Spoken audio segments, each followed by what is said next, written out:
Hey everybody, Rob Maurer here, and today we finally have the opportunity to discuss the conclusion of the stock sale by Elon Musk. We've also got a couple of updates to the Model 3 and Model Y, a couple of new partnerships for Tesla, and some news from Northvolt, Waymo, and a couple other stories as well.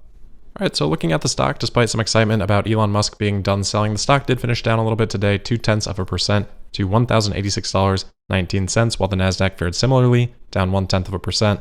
But remember, Elon being done selling was a foregone conclusion. This was widely anticipated, really just a matter of which day it was going to happen on, and those final remaining shares to be sold, not really significant enough to sit around and wait for that to finally happen. That being said, I do think the conclusion of the share selling serves as a reset for Tesla stock, and now we get to see where Tesla wants to go from here. I think we've definitely been locked in a range as the sale has been going on. Now that it's all wrapped up, I expect the attention to quickly turn back to Q4 production and deliveries, Q4 earnings, openings of Berlin and Texas, 4680 volume production, all the exciting things that Tesla is working on that has been distracted from over the last quarter, or half a quarter, I guess, that can return to being the focus, and I think that's a very good thing. Speaking of Q4 deliveries, let's just take a quick look at the schedule here. I do expect Tesla to announce deliveries and production for the quarter on either January 2nd or 3rd, so that'd be Sunday or Monday. My best guess is Sunday mid-morning, and unfortunately, during those hours, I'm going to be on a plane, so if it is then, I'll have my analysis sometime on Sunday night. The front end of that trip for me is tomorrow, so what I'm going to plan on doing is doing a delivery and production preview episode tomorrow, and then Friday, I don't want to miss an episode, so a lot of you did want to see an FSD Beta 10.8 video. Planning on doing that for Friday, so hopefully we get a couple of quiet news days and we can just catch up on any particular news items next week. Usually it's pretty quiet on the news front during the last couple of days of the quarter, so hopefully that's the case again here. Also worth noting that even though we do have the new year coming up here, the market, just because the new year is falling on a Saturday, is going to be open on both Friday and Monday, so no holidays or early market closes to worry about this week or next.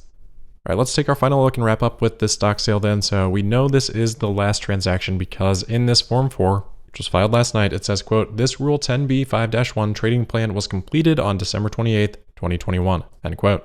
So no more pre-planned sales, and Elon had said previously that those 10b sales were all that were remaining, so we're done. Taking a final look at our table, Elon ended up acquiring 22.8 million shares from that 2012 performance award.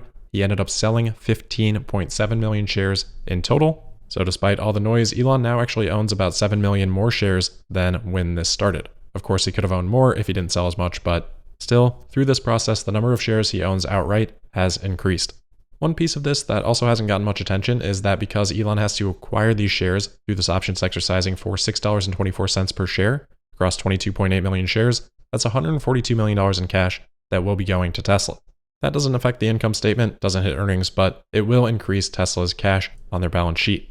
As for Elon's cash, in total, he sold about $16.4 billion worth of Tesla shares. In blue, you can see the $10.6 billion. Those were part of those options exercise sales. That has all been withheld for tax purposes. Then in red, those were the discretionary sales. Those will be taxed at capital gains rates. So I expect that to be about $1.4 billion in tax liability. So $10.6 billion withheld from these sales so far, another $1.4 billion in capital gains tax. That's at least $12 billion in tax, and if we assume that 53% tax rate that Elon has mentioned before on the roughly $23.5 billion in income here, that's calculated off of the shares that he acquired through those options exercises. If that's taxed at 53%, the liability there is $12.5 billion, plus the roughly $1.4 billion in capital gains taxes would put his tax liability at $13.8 billion. So depending on how his taxes shake out, there might be some things that we're not privy to, but looks like he'll be paying somewhere between 12 and 13.8 billion in taxes, leaving him with about $2.5 to $4 billion in cash after all of this is said and done. Doesn't sound like a whole lot off of selling $16.4 billion in shares, but remember he did acquire 7 million more shares, and those are worth another $7.8 billion, and they have a high cost basis at about $1,034 per share. So that's all I've got to say. This now concludes our lengthy discussion on Elon Musk's stock sale until the next time around. All right, next up here, we've got some new Model 3 and Model Y updates in the North American market. TeslaScope reporting here with a couple of pictures. The first Model 3 or Model Y vehicles in North America now shipping with the AMD Ryzen processor, which remember we first saw in the Model S and X, then it made its way into the Model Y Performance in Shanghai. Then there were reports that it was expanding to other Model 3 and Y vehicles in Shanghai. And while I'm not sure exactly which vehicle this screenshot is from, TeslaScope saying that they are now making both Model 3 and Y in North America with the AMD Ryzen processor. Alongside that change, just like with those other vehicles, it looks like Tesla is switching over North American Model 3 and Y to the new 12-volt lithium-ion battery. So a couple of exciting changes there, and then it looks like Tesla has also adjusted the front camera housing on these new builds. So we don't know if that means there are new cameras. My guess is probably not. Tesla is always kind of making little changes like this. These are just the ones we happen to see. And Elon had previously said during, I think, the Q&A portion of AI Day that new camera hardware would be part of the update to the next version of the FSD computer that would ship kind of around the time of the Cybertruck. So even if we do have new cameras here, I'd guess they're probably still pretty comparable to what has been shipping, not sort of a full refresh type of update, but hopefully we'll see some more clarity on that soon. Next up, we have news on a couple new Tesla partnerships. First up with Globus in Germany. Globus is a chain of hypermarkets, which is basically a supermarket plus a department store, basically a lot of stuff in very large stores. Globus has announced in a press release that in addition to currently one store that has 22 superchargers at it, they're going to be putting in superchargers at all 51 of their hypermarket stores. They plan to do this over the next 3 years and say that initially each store should have 12 chargers with the option to expand. So across 51 stores, that'd be over 600 different superchargers. The other partnership for Tesla is with Formula SAE. SAE formerly was the Society of Automotive Engineers, now just SAE International. And you may recognize them if not for other reasons because SAE established the levels of autonomous driving that we often refer to. Anyway, Formula SAE is a student design competition for a Formula type of vehicle, and Tesla is now offering sponsorship opportunities for those student teams competing. Tesla writes, quote, "As part of Tesla's mission to accelerate the world's transition to sustainable energy, we will be supporting university student teams aspiring to build electric vehicles as part of Formula SAE and Formula student competitions around the world. Tesla will be offering a select number of teams sponsorship through one of two options. Number one, up to 1,000 high-performance 18650 cylindrical cells shipped to the teams free of charge. Teams may choose between a high-energy and a high-power cell depending on their application. Option 2, an 80% discount on pre-built modules and other hardware supplied by Enepac, up to an order limit of 20,000 euros, end quote. So 1,000 cells, nice for the students, pretty inconsequential for Tesla. That's only about 13 kilowatt hours, probably less than a couple grand fully shipped. And then Tesla also offering to pay 80% up to 20,000 euros, so 16,000 euros for Enepac hardware. One of their specialties is helping out with prototypes, so maybe in this case, battery management systems or similar.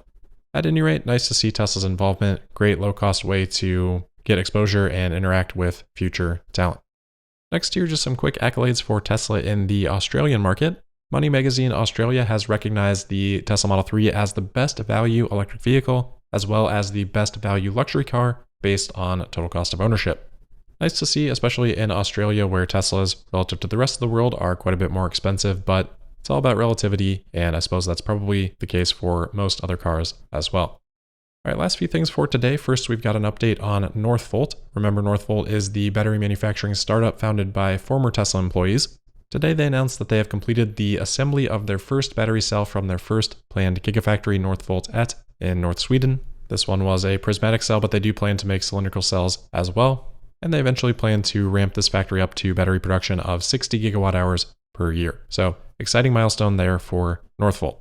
Next is an update from Waymo. They've announced their latest OEM partnership for Waymo One vehicles. It is with Geely, a Chinese manufacturer. They've got a few photos of the design intent here. It is a B-pillarless vehicle. It's got a set of sliding doors that open from the middle out. The design that they show here doesn't actually have a steering wheel or pedals, just a simple screen in the center of the vehicle.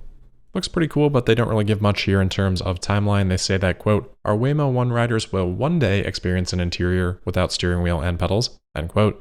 And at the end, quote, "We'll begin to introduce these all-electric rider-first fully autonomous vehicles on US roads within our Waymo One fleet in the years to come," end quote. So sounds like at this point, really just a partnership and design concept. All right, last item for today then, we've got some more news from Hyundai. Of course, yesterday we talked about how they are closing down their engine development division. Well, today we've got a report that they have also halted the development of their hydrogen car for the Genesis brand that had a goal of launching in 2025. So good for Hyundai. Looks like a nice run there of a couple of good decisions. But that'll wrap it up for today. So as always, thank you for listening. Make sure you're subscribed and signed up for notifications. You can also find me on Twitter at Tesla Podcast. And we'll see you tomorrow for the Thursday, December 30th episode of Tesla Daily. Thank you.